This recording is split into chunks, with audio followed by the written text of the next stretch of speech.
আমি প্রথমে একটা বিমান তৈরি করছিলাম, সেই বিমান তৈরিতে সফল হওয়ার পর আর আমার এই ড্রোনটা 16 কেজি ওয়েট নিয়ে সে টেক অফ করতে পারে, উঠতে পারে, দূরেও যেতে পারে, ক্যামেরা সেট আপ করা আছে। তো আমার এটাতে প্রায় 4.5 লাখ টাকার মতো খরচ হয়েছে। মূলত এই ড্রোনটাকে তৈরি করা হয়েছে আমাদের বাংলাদেশ হাইওয়ে পুলিশের জন্য। এটা মূলত কাজ করবে ট্রাফিকে বিভিন্ন রকম জাম লাগবে এখন ঢাকা শহরে, যেহেতু সামনে ঈদ।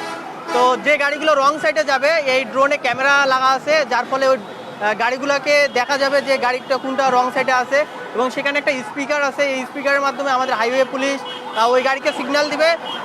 ওই ড্রাইভার যদি তার রং সাইড থেকে সে যদি রাইট সাইডে না আসে, সেক্ষেত্রে তারা প্রয়োজনীয় ব্যবস্থা নিতে পারবে এই ড্রোন ব্যবহার করে।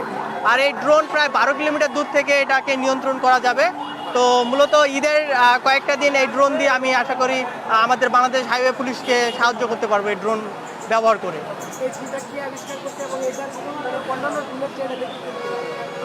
আমাদের দেশে যে ড্রোনগুলো পাওয়া যায় যেমন DJI ড্রোন ছোট, সেগুলোর দাম অনেক বেশি, শুধু সেগুলো দিয়ে ভিডিও শ্যুট করা যায় এবং কোনো এক্সট্রা ওয়েট ক্যারিং নিয়ে যাওয়া যায় না।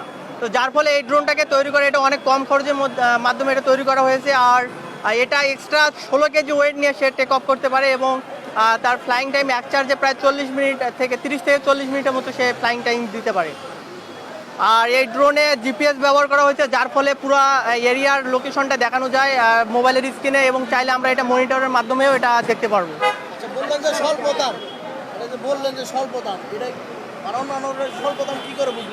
সেক্ষেত্রে আমাদের দেশে যে DJI ভিডিও শ্যুট করার জন্য ড্রোনগুলো পাওয়া যায়, সেই ড্রোনগুলো মূলত 1 থেকে 1.5 লক্ষ বা 2 লক্ষ 5 লক্ষ টাকার মতো ড্রোন আছে শুধু ভিডিও শ্যুট করার জন্য।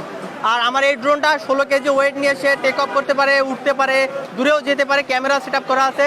তো আমার এটাতে প্রায় 4.5 লাখ টাকার মতো খরচ হয়েছে। সেক্ষেত্রে বলা যেতে পারে ওগুলো ড্রোনের থেকে আমার এটা অনেক বেটার, এবং এটা আশা করি বাংলাদেশ হাইওয়ে পুলিশের পাশাপাশি এটা বাংলাদেশ ফায়ার সার্ভিসের কাজেও এটা ইউজ করা যাবে এবং ক্যাপাসিটি বাড়ে, যেমন অগ্নি নির্বাপকের কাজে ব্যবহার করা যাবে এই ড্রোন ব্যবহার করে। তো সামনে আরও প্ল্যান আছে যে এই ড্রোনটাকে কীভাবে আমাদের দেশের আইন শৃঙ্খলার বাহিনীর কাজে আরও বিশেষভাবে এটাকে কীভাবে ব্যবহার করা যায় সে বিষয় নিয়ে কাজ করার ইচ্ছা আছে। হ্যাঁ, আমি অলরেডি একটা 5 লিটার ক্যাপাসিটির ড্রোন তৈরি করছিলাম। সেটাতে সফল হওয়ার পর আমি শেখ রাসেল পদক 2023 মাননীয় প্রধানমন্ত্রীর কাছ থেকে পেয়েছি। তো সেটা পাওয়ার পর থেকে আমি আর কি আগ্রহ যে আমাদের দেশের জন্য যে আমি সামনে আরও কি করা যায় এগুলো নিয়ে আর কি চিন্তা করি।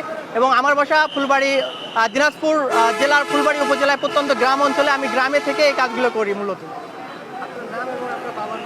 আমার নাম মোহাম্মদ সবুজ হোসেন, আমার বাবার নাম মোহাম্মদ ইকরামুল হক। আমার ঠিকানা ফুলবাড়ি, আমার ঠিকানা হচ্ছে জেলা দিনাজপুর, উপজেলা ফুলবাড়ি এবং গ্রাম পল্লী-শিবনগর। আমি মূলত এবার এইচএসসি ফাইনাল এক্সাম দিব। 2024 সালে আমি এইচএসসি ফাইনাল এক্সাম দিব, ইন্টারমিডিয়েট। তো আর কি পড়ালেখার পাশাপাশি এই কাজগুলো চালিয়ে যাচ্ছি যাতে সামনে আরও ভালো কিছু করতে পারি, এই চিন্তাধারা সামনে নিয়ে আর কি এগোতে যাচ্ছি আমি।